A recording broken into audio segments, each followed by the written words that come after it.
नमस्कार दोस्तों, मैं लाई हूँ एक नई कहानी जिसका शीर्षक है वो आँखें। आइए सुनते हैं। राहुल सुबह ऊटी पहुँचा और एक लॉज के सामने उसने अपनी गाड़ी रोकी। वह कुछ दिन अकेले ही समय बिताना चाहता था। उसने एक लॉज में कमरा लिया। इस लॉज में एक मैनेजर और एक हेल्पर था। जाड़े के दिन थे, बहुत ज़्यादा ठंड पड़ रही थी। मैनेजर को इस मौसम में किसी भी गेस्ट के आने की उम्मीद नहीं थी। अचानक राहुल को देखकर उसकी खुशी का ठिकाना नहीं रहा। मैनेजर ने राहुल को देखते ही कहा, आइए सर, वेलकम। राहुल ने कहा, थैंक यू, मुझे एक हफ्ते के लिए सिंगल रूम चाहिए। मैनेजर ने पूछा, सर आपका नाम, आई कार्ड कोई? राहुल ने जवाब दिया, राहुल मेहरा, ये है मेरा लाइसेंस, बाहर कार भी पार्क है। मैनेजर ने कहा, जी सर, क्या करें सर? सरकार के ऑर्डर हैं कि आने वाले गेस्ट की वेरिफिकेशन हो। कमरा मिलेगा सर? एक दिन का चार्जेस है 1500 रुपये। नाश्ता सुबह सर्व होगा। इसके अलावा कुछ मंगवाएंगे, उसका अलग से चार्ज लगेगा। ये लीजिए चाबी, आगे से राइट, पहला कमरा, सब कुछ उपलब्ध है उसमें। राहुल ने कुछ एडवांस रुपए दिए, रजिस्टर में अपना नाम पता भरा और साइन किए। मैनेजर ने हेल्पर को आवाज़ लगाई और बोला, गोपाल, साहब का सामान कमरे में रख दे। गोपाल ने राहुल का सामान रूम में रख दिया। बदले में राहुल ने उसको 100 रुपये की टिप दी थी। गोपाल बोला, साहब किसी भी चीज़ की ज़रूरत हो, आप बस ये घंटी बजा देना, मैं आ जाऊंगा आपकी सेवा में हाजिर होने। राहुल ने सिर हिलाकर ठीक कहा। राहुल ने कमरे पर नज़र डाली। कमरे में सभी चीज़ों की व्यवस्था थी। सिंगल बेड, टीवी, हीटर, एक टेबल, लाइट, अलमारी। उसने देखा एक खिड़की भी थी। उसने जैसे ही उसको खोला तो ठंडी हवा आने लगी। साथ में एक बगीचा भी था। काफ़ी दूर पहाड़ भी दिख रहे थे। राहुल ने अपने बैग से सामान निकाला और अलमारी में लगाया। उसको पता था कि अभी वह यहाँ हफ्ता 10 दिन रुकेगा। अब तक दोपहर हो चुकी थी। उसने इंटरकॉल करके लंच की सुविधा के बारे में पूछा। जल्दी ही दरवाजे पर घंटी बजी। गोपाल खाना लाया था। राहुल ने खाना लेकर टिप दी और बिल के पैसे चुका दिए। खाना खाने के बाद कुछ देर वह सो गया। जब वह उठा तो शाम के 7 बज चुके थे। बाहर काफ़ी अंधेरा हो चुका था। हल्की धुंध भी थी। अचानक उसे कोई आहट सुनाई दी। खिड़की से देखा, कोई भी नहीं था। वह अंदर बेड पर आ गया। फिर उसको आहट सुनाई दी। इस बार भी कोई नहीं था। उसको हैरानी हुई।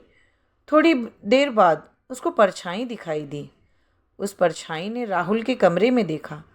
राहुल ने जब उसका चेहरा देखा तो पाया कि उसकी आंखें नीली थी। वो नीली आंखें उसको घूर रही थी। वह थोड़ा घबरा गया। वह नीचे गया और मैनेजर से पूछा, मैनेजर साहब, इस लॉज में क्या और भी गेस्ट हैं? मैनेजर ने कहा, नहीं सर, आजकल के ऑफ सीजन में कौन आएगा? राहुल बोला, मेरे बाहर किसी लड़की की परछाई को देखा। गोपाल बोला, कौन होगा साहब इस टाइम? राहुल ने कहा, मैंने सच में देखा, उसकी नीली आंखें थी। मैंने जब घबरा कर बोला, सर सर, लगता है आपने नीली आंखों वाली प्रेतात्मा को देखा हो। राहुल बोला, व्हाट नॉनसेंस, ऐसा कुछ नहीं होता। मैं भी किनको बताने आ गया। यह बुदबुदाता हुआ वह अपने कमरे में चला गया। रात को उसने डिनर मंगवाया। गोपाल ने कहा, सर ये आपका डिनर, थोड़ी देर में कंबल भिजवाता हूँ। और हाँ साहब, खिड़की बंद ही रखिए रात में। राहुल ने कोई जवाब नहीं दिया। उसने खाना खाया और सो गया। जब उठा तब सुबह के 8 बज चुके थे। दिन में वह तैयार होकर घूमने निकल गया। ऊटी का बाजार, माल रोड आदि पर घूमा। दोपहर वह वापस लौट आया। दोपहर को उसने खाना खाया, फिर थोड़ी देर सो गया। शाम को 5 बजे उठा और उसने चाय पी। राहुल कविताएं, कहानियां भी शौकिया तौर पर लिखता था। वह ऊटी किसी नई कहानी की तलाश में आया था। वह लॉज से निकलने ही लगा था कि गोपाल ने उसको रोक दिया और कहा, साहब इस टाइम बाहर जाना ठीक नहीं होगा। राहुल ने पूछा, क्यों? गोपाल बोला, साहब वो नीली आंखों वाली प्रेतात्मा बाहर घूमती है, क्यों मुसीबत में पड़ना चाहते हैं? राहुल बोला, गोपाल, भूत वूत कुछ नहीं होता, यह सब एक मन का डर वहम होता है। जो मर जाते हैं वे लौट कर नहीं आते। गोपाल ने कहा, आते हैं, जिनकी इच्छाएं अधूरी रह जाती हैं वो मरने के बाद वापस आ जाते हैं उनको पूरा करने। एक पल के लिए यह बात सुनकर राहुल घबराया, पर फिर बोला, ऐसा कुछ नहीं, समझे? ये लो कुछ रुपए, मेरे आने से पहले रात का डिनर मंगवा लेना। यह कहकर राहुल बाहर टहलने चला गया। राहुल धीरे धीरे टहल रहा था। मन में कहीं ना कहीं नीली आंखों वाली प्रेतात्मा का खौफ भी था। अगर कहीं सच में रास्ते में आ गई।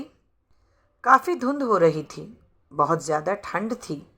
अचानक उसकी नज़र एक लड़की पर पड़ी। वह भी वहीं थोड़ी दूरी पर टहल रही थी।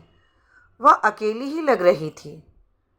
उसके प्रति थोड़ा कंसर्न दिखाते हुए राहुल ने पास जाकर उस लड़की को कहा, इस समय यहाँ अकेले घूमना सुरक्षित नहीं है मैडम। उस लड़की ने राहुल की तरफ देखा। राहुल एकदम भौचक्का रह गया। उसकी नीली आंखें थी। वह एकदम घबरा गया और उसने सोचा, अब तो गया। यार, मैं निकला ही क्यों बाहर? उस लड़की ने कहा, आपने मुझसे कुछ कहा क्या? राहुल ने घबराते हुए कहा, नहीं नहीं तो। लड़की बोली, आप मुझे देखकर घबरा क्यों रहे हैं? ऐसे जैसे कोई भूत देख लिया हो। ओ माय गॉड, आपको कितना पसीना आ रहा है। Are you okay? राहुल ने कहा, जी जी हाँ। आपकी आंखें? लड़की ने कहा, क्या हुआ मेरी आंखों को? राहुल बोला, नीली हैं। लड़की बोली, तो क्या आपने कभी नीली आंखें नहीं देखी क्या? राहुल ने कहा, जी जी देखी है, पर। लड़की ने पूछा, पर क्या? राहुल ने कहा, नीली आंखों वाली प्रेतात्मा। लड़की ने कहा, कौन, मैं? राहुल बोला, हाँ। लड़की बोली, किसने कहा ये तुमसे? राहुल ने जवाब दिया, सब कह रहे हैं यहाँ नीली आंखों वाली प्रेतात्मा है। लड़की ने कहा, और तुमने मान लिया? राहुल बोला, हाँ। लड़की ने बोला, अब मुझे समझ आया कि सब मुझसे ऐसे डर क्यों रहे हैं। 3 दिन पहले मैं यहाँ आई थी, तब से जिसको देखो वो मुझसे डर रहा है। राहुल ने कहा, मतलब तुम भूत नहीं हो? लड़की ने जवाब दिया, नहीं। राहुल हंसने लगा। लड़की भी साथ में हंसने लगी। राहुल ने कहा कि ऐसे रात में घूमना, वो भी अकेली, ठीक नहीं है। लड़की ने कहा, फिर साथ टहलते हैं। आपका लॉज कौन सा है? राहुल ने कहा, शिप्रा लॉज। और आपका? लड़की बोली, आपके लॉज के पास ही है, ईश्वर लॉज। फिर तो साथ ही वापस भी जा सकते हैं। राहुल ने पूछा, आपका नाम? लड़की ने कहा, प्रेरणा। राहुल ने प्रेरणा से पूछा, तुम अकेली आई हो ऊटी? प्रेरणा ने कहा, मेरे पति साथ हैं, वो सो रहे थे और मुझे नींद नहीं आ रही थी, तो मैं टहलने आ गई। और आप? राहुल ने जवाब दिया, मैं अकेला ही आया हूँ, कहानी की तलाश में। प्रेरणा ने पूछा, कैसी कहानी? राहुल ने कहा, मैं एक लेखक हूँ और कहानी तलाश करता रहता हूँ। इस बार ऊटी आ गया, एक बात बताओ। प्रेरणा ने पूछा, क्या? राहुल ने पूछा, कल रात तुम ही मेरे रूम के बाहर थी? प्रेरणा ने जवाब दिया, हाँ मैं ही थी, आज की तरह टहल रही थी। तुम्हें बुलाना भी चाहती थी क्योंकि खिड़की से बाहर तुम्हारा पर्स गिरा हुआ था। जब तुम्हें ध्यान नहीं दिया तो मैंने तुम्हारे रूम में अंदर फेंक दिया। राहुल ने कहा, ओ, मेरे लॉज का हेल्पर पता नहीं क्या क्या बातें बना रहा था। कह रहा था कि कोई भूत है, नीली आंखें हैं उसकी। प्रेरणा ने कहा, तुम्हें भूत प्रेत में विश्वास नहीं क्या? राहुल ने कहा, मैं मानता तो नहीं, पर गोपाल ने डर पैदा कर दिया था। तुम विश्वास करती हो? प्रेरणा ने कहा, हाँ, गंभीर और ना भी। राहुल ने पूछा, वो कैसे? प्रेरणा ने राहुल को अजीब ढंग से देखा, फिर बस मुस्कुरा दी। उसकी आंखों में एक अजीब सी गहराई थी। राहुल स्तब्ध ही था कि अचानक प्रेरणा ने पूछा, क्या हुआ? राहुल बोला, आपकी आंखें कुछ अजीब हैं। प्रेरणा ने कहा, शायद रंग की वजह से। आपने कभी भी किसी नीली आँख नहीं देखी? राहुल बोला, नहीं, अधिकतर हरी आँखें ही देखी हैं। प्रेरणा ने कहा, चलिए जाने दीजिए। तो आपको भूत प्रेत में क्यों विश्वास नहीं है? राहुल ने कहा, जो एक बार मर जाता है वह वापस कैसे आएगा? शरीर खत्म, सब कुछ वहीं समाप्त हो जाता है। प्रेरणा ने कहा, पर शरीर में कुछ तो होता है जो बोलता है, जिसकी भावनाएं होती हैं। जैसे ही इंसान मरता है वो चीज़ शरीर से निकल जाती है, वही तो आत्मा है। राहुल ने पूछा, और भूत प्रेत? प्रेरणा का जवाब था, वही जिसकी इच्छाएं अधूरी रह जाती हैं। राहुल बोला, ऐसा कोई नहीं जिसकी इच्छाएं इस जीवन में पूरी हो, तो सब भूत क्यों नहीं बनते? प्रेरणा ने कहा, आकस्मिक मौत के कारण कोई अचानक मर जाए या कोई हादसा, तो उसकी इच्छाएं तो रह जाती हैं ना, वही तो भूत प्रेत बन जाता है। थोड़ी देर दोनों ही चुप रहे। फिर अचानक प्रेरणा बोली, आपको पता है कि मैं यहाँ हर साल आती हूँ? 3 साल हो गए। राहुल ने पूछा, अच्छा, ऐसा भी क्या है ऊटी में? प्रेरणा ने कहा, यादें। यह कहकर वह गंभीर हो गई। राहुल ने पूछा, कैसी यादें? प्रेरणा बोली, अच्छी और बुरी दोनों। राहुल ने कहा, दोनों कैसे? अच्छी यादों के लिए इंसान ज़रूरी उस जगह जाता है, पर अगर यादें बुरी होती हैं तो भला वापस क्यों जाएगा? प्रेरणा बोली, 3 साल पहले मैं और मेरे पति यहाँ घूमने आए थे। अभी हमारी शादी हुई ही थी। राहुल ने कहा, ओह, हनीमून पर? प्रेरणा बोली, हाँ, बहुत मज़ा आया था उस समय। मौसम भी यही था, जगह, लॉज सब यही। राहुल ने पूछा, तो ये कहिए कि आप अपनी अच्छी यादों को ताज़ा करने आते हैं? प्रेरणा बोली, नहीं, बुरी यादों को। राहुल ने पूछा, मतलब? प्रेरणा बोली, जो लोग मर जाते हैं उन पर बुरी यादों का प्रभाव ज़्यादा होता है, तभी वो एक जगह बार बार आते हैं। इस बार उसकी आवाज़ कुछ भारी हो गई। राहुल यह सुनकर पीछे हटा और बोला, तुम्हारा मतलब?